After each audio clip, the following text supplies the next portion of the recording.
Hello and welcome back to Mr. Caro Plays FM23.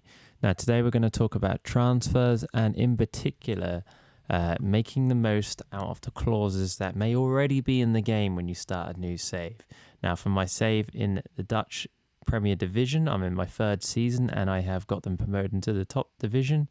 And if we look at the clauses, if we go to transfers, and it may appear in the first box, in this case it does. You can see that there are a load of clauses which I could theoretically cash in.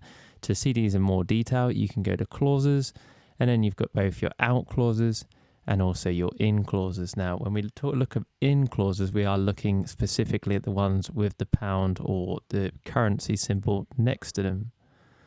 So when we go down there, we look down and we look at the amount of money you can make for them, which for my particular team, this value won't be particularly high because I'm in the Dutch league. But if you are a team like Juventus or Manchester City or a top division team, you may see that this monetary value is much higher.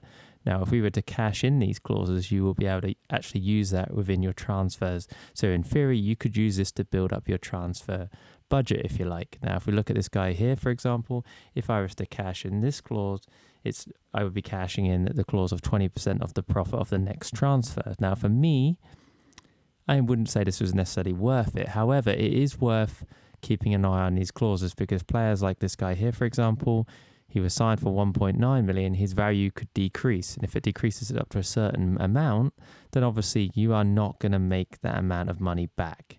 So maybe selling that clause for specific players is not a bad idea to do. The same with this guy here, for example. He's a prime example of this. These clauses will probably not cash out because I know, for example, his contract is up at the end of the season. So with that in mind, it's worth keeping an eye on these clauses and making the most out of them when and if possible. If we look at the out clauses, you can see that there will be some that you may be able to buy out. In this case, I haven't got any for my team, but you may see some in here. Now, if you wanted to sell a player and that was the case, obviously that would make it worth pursuing because in effect you'd be able to make the most out of that kind of player's sale, if you like. Like I said, it isn't the case in this, but if we go down to this dude over here, you can see that they would get 10% of his next sale.